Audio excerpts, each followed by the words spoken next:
Nakita na ko karon social media na manggoy nag-viral nga post. Ano pag yun ni Dinis Davao? Ato ning subayon kay Sir Dong Atilio sa DepEd kay nag-post in taon ning usa ka teacher nga na-stress siya ba? Nga unsa daw yang pagka-stress hospital siya. Unya ang iyahang post pa kadto public ano man eh, public post niya no sa Facebook. Unsa may rason sa iyang pagka-stress dai? Sumala pa niya nga naa siya issue tali principal. Oo. Ang iyang boss. Oo. So may problema na siyang boss. Akong nasubay man gud ani Radyo Mandong kay ang iyang recent post man is katunang mo surrender na siya. Pero sa akong pagkabalo man gud ani. Nga pag-surrender sa siyang trabaho. Sa trabaho after 16 years. Sumala pa niya Radyo Mandong giinitan siya. Kay nagpost lagi daw siya og bahin sa birthday party ni adtong last year. Nga gigamit lagi daw ang government facilities, unya nag-toast pa og wine, ingon ana. Unya ay ang quote unquote ana siya, I already filed grievance at the division office pero tuloy pa rin ang atake niya sa akin.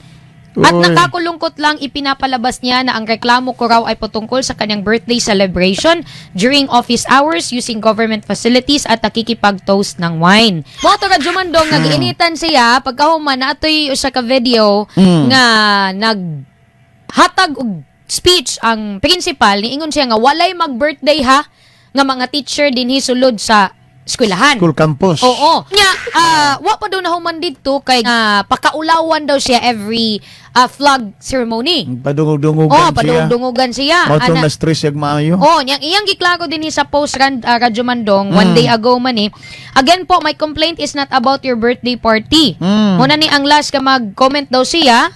Unya, quote unquote, dagi na lang ko mag-reply po because you already assassinated and maliciously mocked me in front of the students, teachers, non-teaching personals, and even in the outside community sa katunga eskwelahan. Nadili lang usa nato nganlan. Unsya DepEd Philippines, kamo nay bahala. Kung siya man daw ang mali, mo exit siya sa institution. Kaya ang complaint man ko daw, dili daw lagi bahin sa birthday party. Kaya nabasa po na ko Radyo Mandong, anak ning usa ka commenter, wag gyud na nagbag-o. Maskin asa ibutang mangtas ng tawhanan na. Pero stress daw sila Radyo Mandong niya. Naapa day ubang mga principal. Nga mura daw tag-iyag postes DepEd. Mao gani na no. Unya, mo to yung lang ingon nga naaday in fairness ubang principal ha nga masinabtanon. Pero nagyud ubang principal Radyo Mandong nga dumbo-dumbohon gyud daw ka trabaho. Terror gyud kayo.